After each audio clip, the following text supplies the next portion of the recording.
13. Quem encontrou, diga amém. Amém. Vai dizer assim: eu sou o Senhor teu Deus, que te tirei da terra do Egito. Abre bem a tua boca e a encherei. Mas o meu povo não quis ouvir a minha voz, e Israel não me quis. Pelo que eu os entreguei aos desejos do seu coração, e andaram segundo seus próprios conselhos. Ah, se o meu povo me tivesse ouvido, se Israel andasse nos meus caminhos, poder assentar glorificando. Glória a Deus. No estudo sobre a mesma, aprendi que esse salmo, esse cântico, foi escrito por Asaf.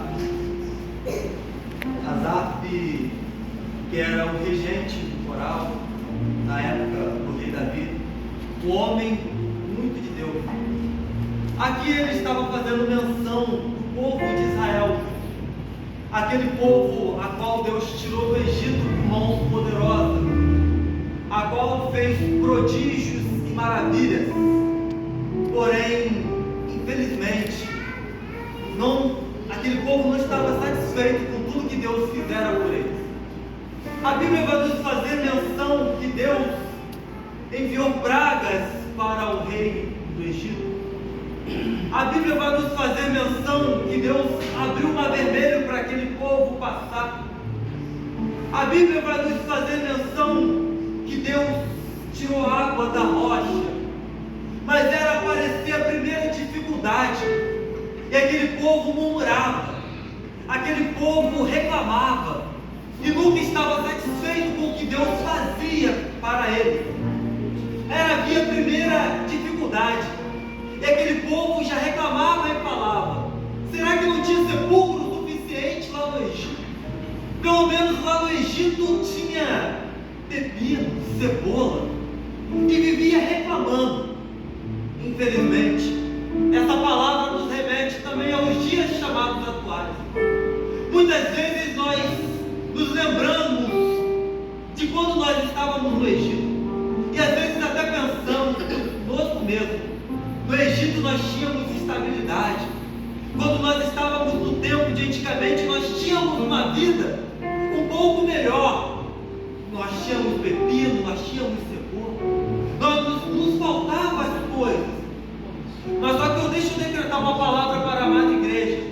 Às vezes nós estamos na presença de Deus, às vezes nós estamos no meio do deserto, mas é no deserto que Deus manifesta a sua glória sobre a nossa vida. É no deserto que Deus manda recurso para a sua igreja. É no deserto que Deus manda codorna. É no deserto que Deus manda maná. É no deserto que Deus manda coluna. É no deserto que Deus manda nuvem. É no deserto que Deus restabelece a promessa sobre a sua igreja.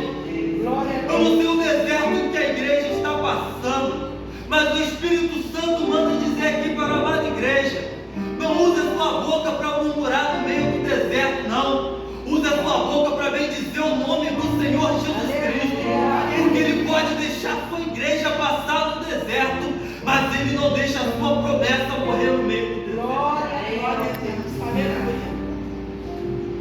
E eu pergunto para a amada igreja esta manhã: como você tem usado a sua boca no meio do deserto? É tão fácil glorificar a Deus quando está tudo dando certo na nossa vida. É tão fácil glorificar a Deus quando a porta está aberta, quando o filho está bem, quando temos saúde. Mas como tem se comportado quando Deus permite uma prova sobre a nossa vida? Eu sei que vai doer um pouco, mas eu sei que vai sarar. Porque a Bíblia vai dizer lá em Números, no livro de Números, que quando Deus permitiu o deserto, as dificuldades para este povo, quando Deus permitiu eles passarem por tudo isso, a Bíblia nos relata que Deus mandou 12 espias para a terra de Canaã, e somente 2 deles trouxeram notícias boas.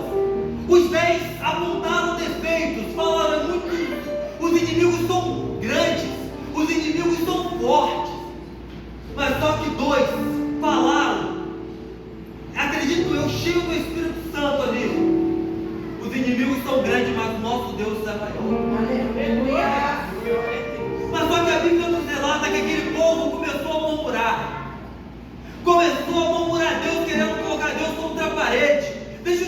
coisa aqui para a amada igreja: Deus, Ele não precisa de ninguém, Ele conta conosco. Se Deus fizer, Ele é Deus. Mas se Deus não fizer, Ele continua sendo Deus, continua sentado no seu trono, continua sendo digno da mesma honra, da mesma glória, da mesma adoração.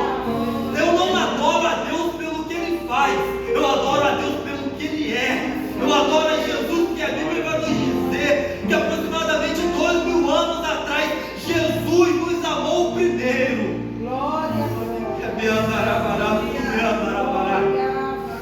E a Bíblia nos relata que esse povo, aproximadamente 600 mil homens, mas se for contar todas aquelas pessoas, tinha mais de 1 milhão de pessoas.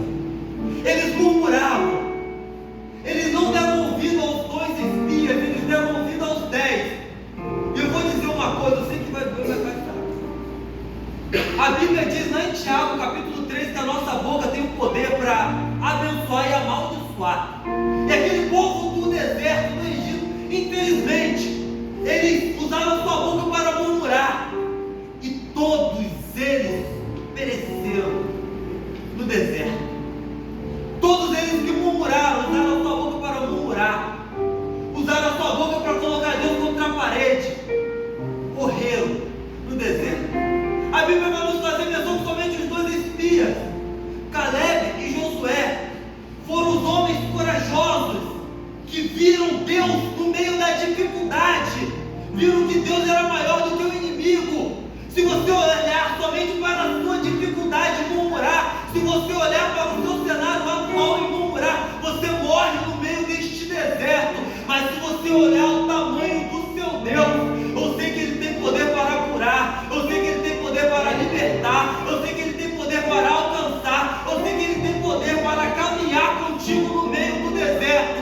Igreja, eu sei que muitas vezes dá vontade de desistir, dá vontade de parar, mas só que depois do seu deserto tem Canaã te esperando, depois do seu deserto tem a terra prometida, e a Bíblia vai fazer menção e vai nos dizer que quando chegarmos na terra prometida, não vai haver tristeza, não vai haver choro, não vai haver tristeza. A Bíblia nos relata que essa cidade não vai precisar de sol, porque a glória do Senhor iluminará esta cidade.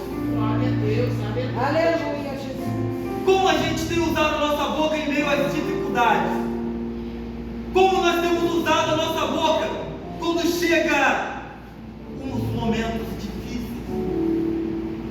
Porque a Bíblia vai nos relatar, lá no livro de Ezequiel, capítulo 37, Ezequiel foi levado pelo Espírito, em espírito, no meio de um vale que estava cheio de ossos, e os ossos estavam sequíssimos. Mas só que a Bíblia nos relata que Deus falou para Ezequiel: porventura poderão viver esses ossos. Ezequiel, conjecturando, olhou para Deus e falou: Deus, tu sabes. E Deus, conversando com Ezequiel, conjecturando: Ezequiel, já que eu sei que eu poderia restaurar, eu sei que eu poderia dar vida no meio dos ossos do vale, mas profetiza. Eu imagino Ezequiel, se fosse esses crentes ruins de hoje em dia, se fosse aqueles crentes da época do deserto, como que eu vou profetizar que isso só tem morte? Como que eu vou profetizar se está tudo dando errado? Eu olho para um lado, tem morte, eu olho para o outro lado, tem morte. Mas só que eu imagino Ezequiel conjecturando: eu não preciso de um cenário bom para poder profetizar. A Bíblia nos faz menção que quando Ezequiel profetizava com tudo dando errado, houve um barulho muito grande de ruído, e os ossos começaram a se juntar, e juntou tendão com tendão, músculo com músculo,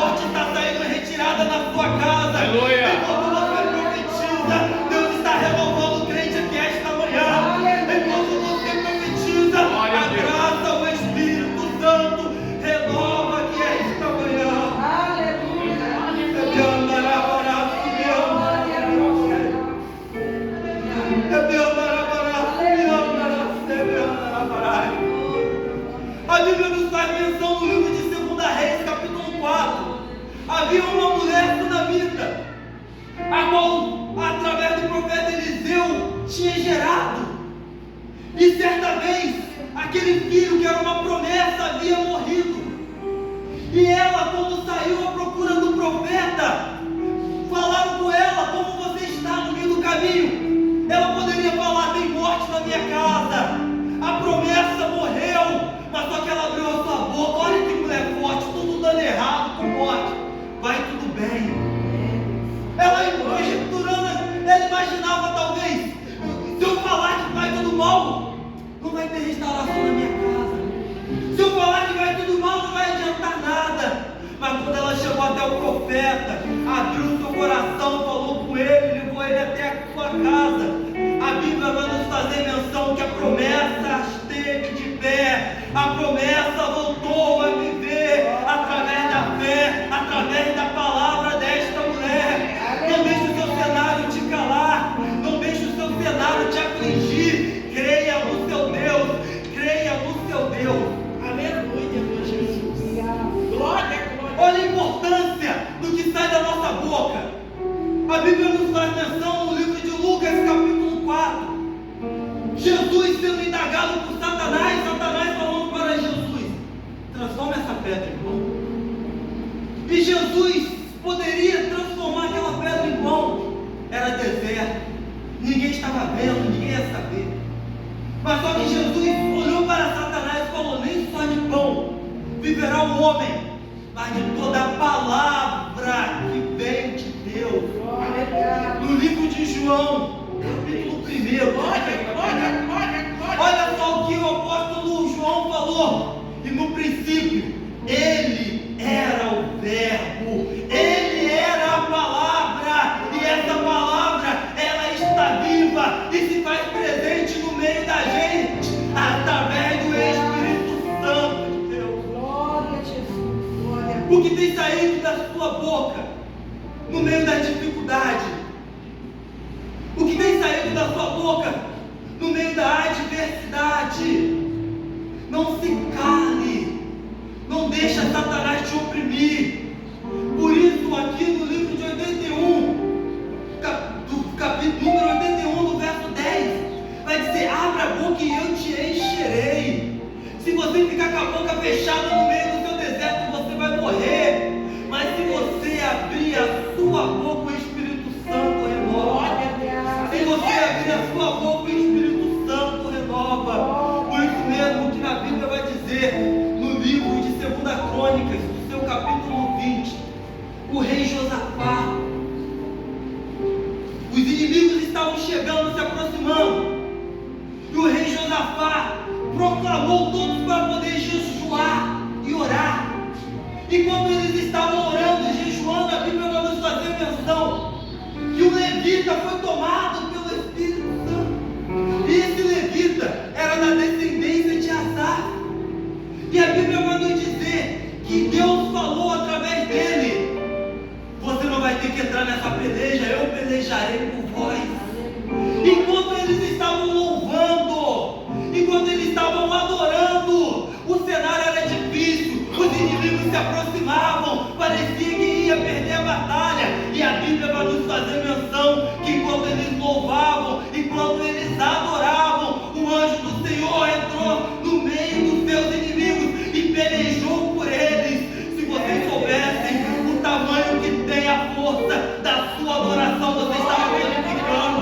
Se vocês soubessem que Deus está querendo renovar cristão aqui esta manhã, você estava glorificando. Por isso mesmo que a palavra vai dizer: foi eu que tirei você do deserto, foi eu que tirei você do Egito. Abre a sua boca e eu te encherei. Abre a sua boca e eu te renovarei. Abre a sua boca. Deixa eu profetizar. Enquanto você profetiza aqui esta manhã, os alicerces da sua casa estão sendo quebrados. Enquanto você profetiza aqui esta manhã, um vale de ossos secos está tendo vida. Enquanto você profetiza aqui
mas a palavra do Senhor permanece para sempre. Ele restaura ainda, irmãos. Ele ainda cura, Ele ainda liberta, Ele ainda transforma, Ele ainda renova, Ele ainda faz na nossa vida. Só basta nós crermos, só basta nós termos fé. Se vocês soubessem, se tiverem a fé do tamanho de um grão de mostarda, mas o cenário está difícil, evangelista, você não sabe como está na minha casa. A Bíblia vai dizer que quando Jesus curava, quando Jesus abria olho de cego, quando Jesus fazia paralítico andar, quando Jesus fazia mudo falar, quando Jesus fazia surdo escutar, Jesus não falava assim, foi o meu poder que te salvou, não. Jesus falava, a tua fé te salvou. É através da fé que Deus opera, é através da fé que Deus cura, é através da fé que Deus restaura. Glória a Deus. A gente vê no livro de Atos, eu já fecho aqui, no seu capítulo 16, Paulo e Silas na prisão, tudo dando errado, foi preso, foi chicoteado. A Bíblia nos faz menção que eles foram chicoteados naquela época. Eles foram chicoteados provavelmente no meio da praça, por estar pregando, por estar querendo ganhar almas. Eu não queria dar essa voltinha, mas eu vou ter que dar. Infelizmente, hoje em dia, as pessoas estão querendo viver um evangelho que não tem perseguição. Hoje em dia, as pessoas estão querendo viver um evangelho que a primeira pedrada quer sair da presença. A primeira pedrada quer sair, não quer mais servir a Deus. Posso dizer uma coisa? Se quiser sair, sai. Que isso, evangelista? O que você está dizendo? No livro de João, capítulo 6, a Bíblia vai dizer que tinha duas classes de crente. Um que servia a Deus por causa de pão, de multiplicação, e o outro que servia a Deus pelo que ele era. E quando Jesus falou assim, eu sou o pão vivo que desceu do céu, e não vai ter só pão, não vai ter só chave, não vai ter só dinheiro para me servir, tem que renunciar, para me servir vai ter que me buscar verdadeiramente. Sabe o que uma multidão falou? Duro é esse discurso, quem é que pode suportar? E Jesus olhou e falou, então quem embora vai. Aí Jesus olhou para os 12 discípulos, conjecturando cabeça de pregador, e vocês que estão comigo, que prega comigo, que vê milagre, que vê cura, vai embora também. Pode ir embora, está na Bíblia. Mas só que veio o apóstolo Pedro, cheio da unção. Jesus, acredito eu, depois que eu te servi, começou a voltar dinheiro na minha casa, vai ter que tirar dinheiro da boca de peixe. Jesus, eu comecei a te servir, minha sogra está enferma, vai ter que curar ela. Jesus, eu sei que eu vou ser chicoteado, eu sei que eu vou sofrer, vou ser crucificado de cabeça para baixo. Mas para quem iremos nós? Se somente tu tem palavra de vida eterna. Esse que tem palavra de vida eterna está mandando dizer aqui esta manhã. Não deixa seu cenário te calar. Não deixa a dificuldade te calar. Glorifique em meio às dificuldades, às provações, às perseguições. Não seja esse crente mimado que se cala durante a prova. Não seja esse crente mimado que quer sair da presença quando chega a prova, não. Seja como Paulo e Silas, que a Bíblia vai nos dizer, Atos 16, perto de meia-noite, tudo dando errado. Prenderam a perna do crente, prenderam a mão do crente, mas não calaram a boca do adorador. Quando eles louvavam e oravam perto de meia-noite, houve-se um tão grande terremoto que quebrou os alicerces, que soltou as algemas, e eles foram soltos. Deus está mandando dizer aqui esta manhã, pense no tamanho do fogo da sua prova, da sua dificuldade, da sua tribulação, da sua angústia. Levante a sua mão esta manhã, porque enquanto você levanta a sua mão esta manhã, Deus manda dizer para a amada igreja, profetiza sobre a sua casa, profetiza sobre as suas dificuldades, profetiza sobre o seu cenário. Deus é maior do que o seu cenário, Deus é maior do que as suas dificuldades. Somente abra a sua boca que Ele te encherá.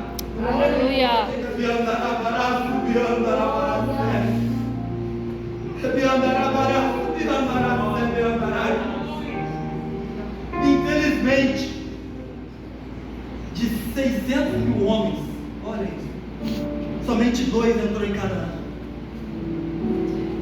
E o Espírito Santo grita no meu coração para dizer isso. Deus, ele está fazendo a peneira, está passando a peneira. Só vai ficar quem tem que ficar. Só tem que ficar os verdadeiros. Só tem que ficar aqueles que vão perseverar até o fim. Só vai ficar aqueles que buscam a Deus verdadeiramente em espírito e em verdade. Só vai ficar aquela geração eleita de 1 Pedro, capítulo 2, se eu não me engano. Aquela geração que se alimenta do leite espiritual, da rocha, do Espírito Santo de Jesus Cristo. Então guarde essa palavra em vossos corações. Não deixe o cenário te calar. Não deixe a dificuldade te calar. Não deixe o seu cenário atual te calar. Creia que você abrindo a sua boca, Deus vai te encher. Creia que você abrindo a boca, Deus vai mandar provisão. Creia que você abrindo a boca, Deus é fiel ainda para poder curar, libertar, sarar em nossa vida. E assim eu agradeço